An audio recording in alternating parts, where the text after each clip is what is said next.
Hello hello friends, कैसे हैं आप सब लोग। उम्मीद करते हैं आप सब खैरियत से होंगे। आज हमारी तकरीबन 1 साल बाद नई वीडियो आई है। First video. तो हमने काफ़ी अर्सा वीडियो नहीं बनाई थी, तो आज हम काफ़ी अर्से बाद वीडियो बना रहे हैं। जो हमारी आज फर्स्ट हमारी जो वीडियो है वो हम रिएक्शन देंगे चंद्रयान 2 पे, जो इंडिया ने मून पे जो अपना सैटेलाइट भेजा है।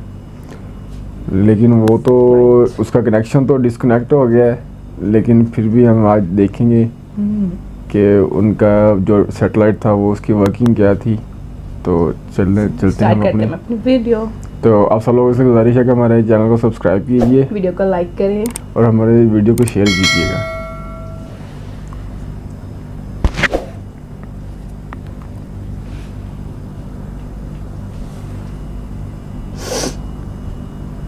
ऐ चांद देख लेंगे तुझे एक बार फिर, उतरेगा विक्रम फिर तेरे सीने पर। जब एडमंड हिलेरी को माउंट एवरेस्ट जीतने में असफलता मिली तो उन्होंने कहा था, मैं दोबारा आऊँगा और जीत हासिल करूँगा, क्योंकि तुम पहाड़ हो, कभी नहीं बढ़ोगे। मैं मनुष्य हूँ और मैं ये कर सकता हूँ। चंद्रयान 2 के विक्रम लैंडर को चांद पर 7 सितंबर 2019 को उतरना था। शुरुआत में सब कुछ ठीक था, पर इसके अंतिम पड़ाव पर हमारा संपर्क विक्रम लैंडर से टूट गया। ये घटना इसरो और पूरे भारत को हताश करने वाली थी, लेकिन हमारा चंद्रयान मिशन पूरी तरह से फेल नहीं हुआ है। आखिर क्या कारण रहे होंगे कि विक्रम लैंडर से हमारा संपर्क टूट गया, जानेंगे आगे इस वीडियो में। ये वो कुछ दुखद पल थे इस मिशन के दौरान जिनको किसी ने भी एक्सपेक्ट नहीं किया था। इसरो चेयरमैन डॉक्टर के शिवन की आंखें भर आई थी, लेकिन प्रधानमंत्री जी ने उन्हें गले लगाकर उनका ढांढस बढ़ाया।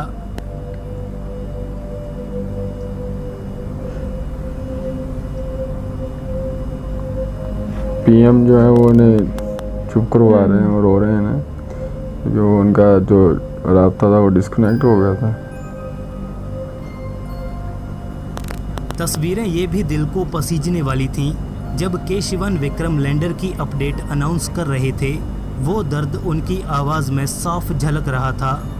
Vikram lander descent was as planned and normal performance was observed up to an altitude of 2.1 kilometer.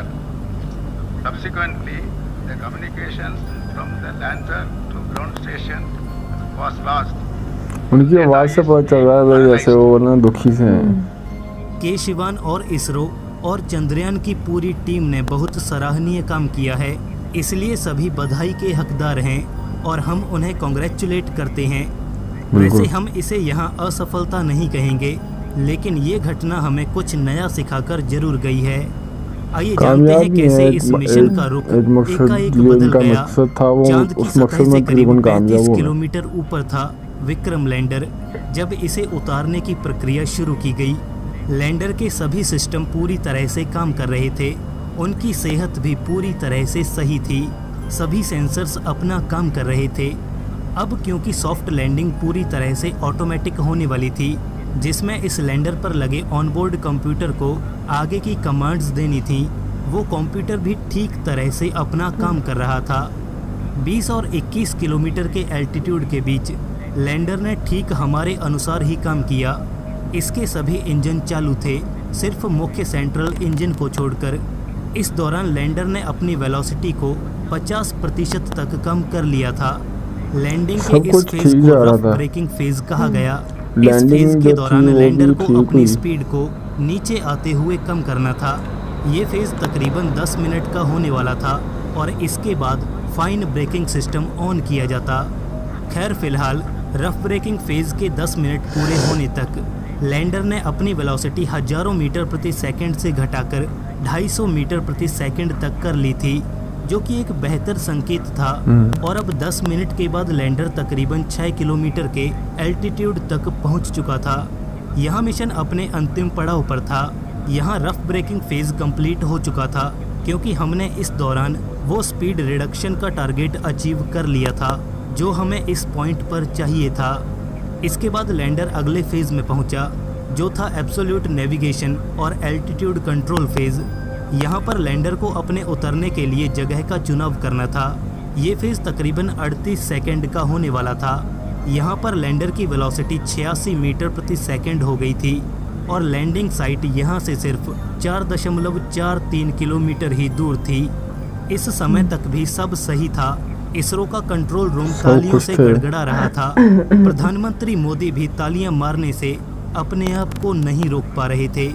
इस समय विक्रम लैंडर का झुकाव काफ़ी ज़्यादा था, जो उसे सही करना था। लैंडिंग को स्टार्ट हुए अब 12.5 मिनट हो चुके थे और लैंडर ने 60 मीटर प्रति सेकंड की वेलोसिटी को अचीव कर लिया था, जो कि एक काफ़ी रिमार्केबल वेलोसिटी थी। लैंडर चांद की सतह के काफ़ी नज़दीक पहुंच चुका था और लैंडर उस समय फाइन ब्रेकिंग फेज में था, मतलब कि अब उसे अपनी वेलोसिटी को पूरी तरह से ज़ीरो करना था अपने घटते एल्टीट्यूड के साथ, और इसके बाद का काम था सिर्फ वर्टिकल डिसेंट। ये समय कंट्रोल रूम में तनावपूर्ण था। कंट्रोल रूम में बैठे सभी वैज्ञानिक फाइन ब्रेकिंग फेज के खत्म होने के कंफर्मेशन का इंतज़ार कर रहे थे। 13.5 मिनट का समय बीत जाता है, लेकिन लैंडर के बारे में कोई खास जानकारी नहीं मिलती। इस पॉइंट पर आकर हमारा विक्रम लैंडर से संपर्क टूट जाता है। विक्रम लैंडर इस समय 2.1 किलोमीटर के एल्टीट्यूड पर था। इस दौरान किसी भी नतीजे पर पहुंचना सही नहीं समझा गया, क्योंकि 23 मिनट बीतने पर भी हमारा लैंडर से कोई संपर्क नहीं हो पाया। तकरीबन पौने या 1 घंटे बाद डॉक्टर के शिवान ने अनाउंस किया कि लैंडर का ग्राउंड स्टेशन से संपर्क टूट गया है। 2.1 किलोमीटर के एल्टीट्यूड तक लैंडर की परफॉर्मेंस नॉर्मल थी और डेटा को अभी एनालाइज किया जा रहा है। इसके बाद हमारा लैंडर से संपर्क नहीं हो पाया। अब आते हैं पॉसिबिलिटीज़ पर कि क्या हुआ होगा विक्रम लैंडर के साथ। इसरो ने इस लैंडिंग से अपने नए रॉकेट इंजन को टेस्ट किया है, जो कि भारत ने खुद बनाए हैं। ये इंजन इस तरह से काम करता है कि जैसे ही सेंट्रल इंजन स्टार्ट होता, चांद की सरफेस से धूल और रेत अलग हो जाती, जो कि इसके सोलर पैनल्स पर जम सकती थी। ये तो अपने आप में इसरो का पहला ऐसा एक्सपेरिमेंट था, लेकिन हो सकता है कि इंजन के कारण लैंडर में लगा पूरा ऑनबोर्ड कंप्यूटर सिस्टम ओवरहीट हो गया हो, जिससे कम्युनिकेशन पूरी तरह से ठप पड़ गया।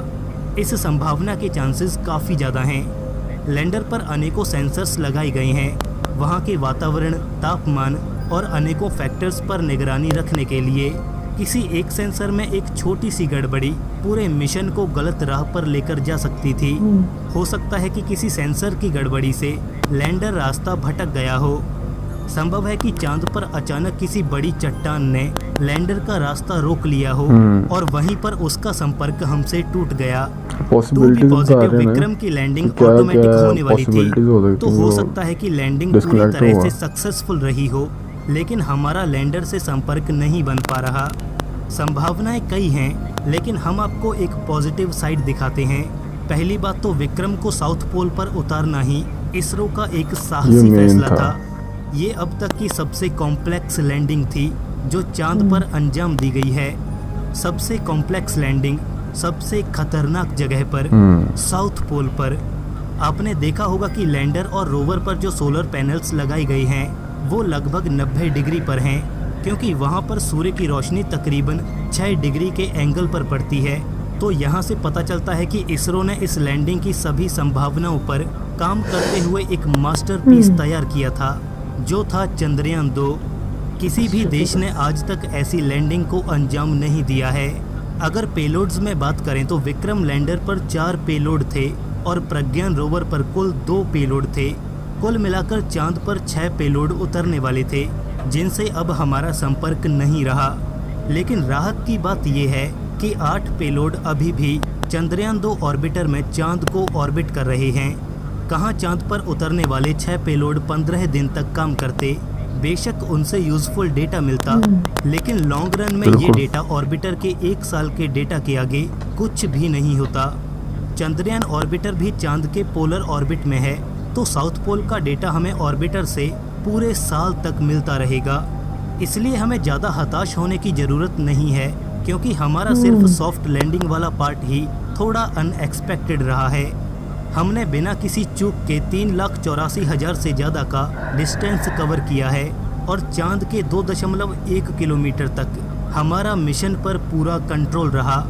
तो इससे आप ये रिज़ल्ट निकाल सकते हो कि हम सिर्फ 0.00054663% के मार्जिन से चूके हैं, जो कि काफ़ी ज़्यादा कम है, जो कि हमारे लिए एक बड़े गर्व की बात है। हम यहाँ पर ये नहीं कह सकते कि लैंडिंग फेल रही या क्रैश लैंड हुआ, क्योंकि अभी डेटा मिलने तक कुछ भी कंफर्मेशन के साथ कहना सही नहीं रहेगा। चंद्रयान 2 ऑर्बिटर भी साउथ पोल से होकर गुजरेगा और वो पूरे रीजन को मैप भी करेगा। उसमें लगे इंस्ट्रूमेंट्स भी काफ़ी एडवांस हैं, जो हो सकता है कि हमें लैंडर को ट्रैक करके हमें कुछ महत्वपूर्ण जानकारी मुहैया करा दें। चांद पर लैंडिंग का सक्सेस रेट सिर्फ 52% है और पोल्स पर तो अभी तक कोई उतरा ही नहीं है, इसलिए इसे दूसरे फेलियर से कंपेयर करना सही नहीं होगा, क्योंकि हमने सबसे ज़्यादा कॉम्प्लेक्स लैंडिंग को अंजाम दिया है। विज्ञान कभी फेल नहीं होता, सिर्फ तकनीक में खराबी आ जाती है। ये मिशन तो तभी सफल हो गया था जब पूरा देश इसके लिए दुआएं कर रहा था। सच में दिल जीत लिया इसरो ने। अब हमें शायद फिक्र नहीं करनी चाहिए कि लैंडर के डेटा से क्या रिजल्ट निकलता है, बल्कि अप्रिशिएट करना चाहिए उन सभी वैज्ञानिकों को जिन्होंने रात रात भर जागकर इस मिशन को एक अंजाम तक लेकर गए। यूएसए ने चांद पर उतरने के लिए 12 अटेम्प्ट्स किए थे, रशिया ने 7 और भारत ने पहली बार में ही 95% सक्सेस हासिल कर ली। गर्व है हमें अपने वैज्ञानिकों पर। बी पॉजिटिव, स्टे पॉजिटिव, और गर्व है हमें अपने भारतीय होने पर। क्या बात है। अच्छी वीडियो थी, बहुत अच्छी वीडियो थी, लेकिन पहली बार मैंने ऐसा कुछ देखा है किसी वीडियो में। लेकिन जो उन्होंने बताया लास्ट में कि अपना अमेरिका ने 12 बार कोशिश की, फिर वो जाकर कामयाब हुए चांद पर लैंडिंग पे सक्सेसफुल। रशिया ने भी काफ़ी बार कोशिश की और भी काफ़ी कंट्रीज़ ने की, लेकिन जो इन्होंने वो जो एरिया सेलेक्ट किया था ना, वो उस पर इनका मानना है, बल्कि सभी का मानना है कि वहाँ पे बर्फ़ हो सकती है, कि वहाँ पे रोशनी कम है, और बर्फ़ है तो पानी भी होगा। अगर पानी हुआ वहाँ पे तो ज़ाहिर बात है कोई जान, कोई ज़िंदगी, कोई जानदार वहाँ पे हो सकता है। तो इसलिए इन्होंने सबसे डिफ़िकल्ट जो है ना वो एरिया सेलेक्ट किया था, जहाँ पे इन्होंने अपना वो लैंडर को लैंडिंग करवानी थी। और लैंड भी किया है वो, और उसने लैंड किया भी, तकरीबन 2 किलोमीटर तक था गालबन जो रह गया था, वहाँ तक तो सब कुछ इनके कंट्रोल में था। तो वो डिस्कनेक्ट हो गया। तो हमारी दुआ है कि इंशाल्लाह नेक्स्ट टाइम जो वो कोशिश करेंगे तो वो कामयाब हो जाएंगे, क्योंकि 95% से ज़्यादा तो उन्होंने, मेरे हिसाब से वो 95% से ज़्यादा उन्होंने कामयाबी हासिल की है इसमें। तो ये एक तो ये उसमें मेन बात ये है कि इनका जो ये मार्जिन है ना, मतलब जितनी जो इनका टोटल ख़र्चा था वो बाकी कंट्रीज़ के निस्बत बहुत कम हुआ, बहुत सस्ते में इनका था ये सब, क्योंकि रशिया ने काफ़ी पैसा लगाया और अमेरिका ने बहुत ज़्यादा पैसा लगाया इस पर, और वो भी इस जगह पे नहीं जा सके जहाँ पे इन्होंने ये लैंड करना था।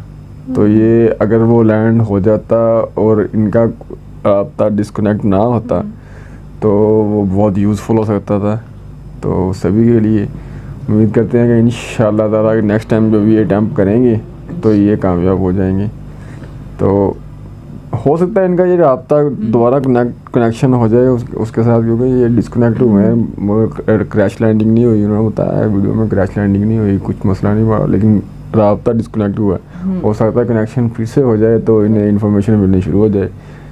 तो वैसे भी 2 साल हो चुके हैं, गालबन 2019 को होना था, उसने 2021 चल रहा है। तो उम्मीद करते हैं कि ये कनेक्शन इनका हो जाए, ना भी हो तो नेक्स्ट टाइम तो इन्होंने कोशिश करनी है इंशाल्लाह, तब तो ये कामयाब हो जाएंगे। तो फ्रेंड्स, कैसी लगी हमारी आज की वीडियो? तो आप सब लोगों से गुजारिश है कि हमारे चैनल को सब्सक्राइब कीजिए और बेल आइकन को प्रेस कीजिए ताकि आपको आने वाली तमाम वीडियो की नोटिफिकेशन मिलती रहे, और हमें सपोर्ट कीजिए। तो मिलते हैं हम अपनी नेक्स्ट वीडियो के साथ। अल्लाह हाफिज़, बाय बाय।